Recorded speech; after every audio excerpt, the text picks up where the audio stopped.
The faithful pray for salvation, not just the spiritual kind, but one more tangible, to see Mexico saved from the violence consuming so many parts of the country. During his visit, Pope Francis wants to help them achieve that. I exhort you to fight every day against corruption, trafficking, against war, against division, against organized crime, against human smuggling.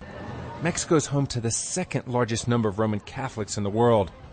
For tens of millions of people here, there's excitement. For Mexico's political leaders, though, there's discomfort, as Pope Francis is expected to point out some of their failings. One official was asked if the government was afraid of what the Pope might say. The term fear doesn't exist for the government. There's a great expectation that the pontiff's words will have an effect on Mexican society and all three levels of government. The Pope comes to a Mexico which in some parts is in crisis. The case of the 43 students who went missing, now believed to be dead, drew attention to the plight of many Mexicans who simply disappear. Many here believe the government has done little to find them. Meanwhile, killings are on the rise again in a country that has seen so much bloodshed and a drug war that's dragged on for a decade. The Pope's very itinerary is seen as provocative.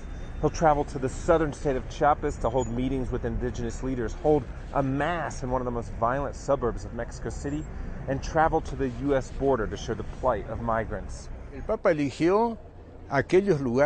The Pope picked these places where the level of conflict shows the shortcomings of Mexican society and the debt Mexican politicians owe its people. Father Alejandro Solalinde is regarded as being too vocal a critic of the government to be invited to meet the Pope. Regardless, he's excited. Francis is going to shed light on issues the government would rather keep in the dark. The government banks on keeping things hidden. Even if the Pope makes Mexico's leaders uncomfortable, it's unlikely his visit will prompt rapid change. However, it may provide some solace for those whose faith has been so severely tested.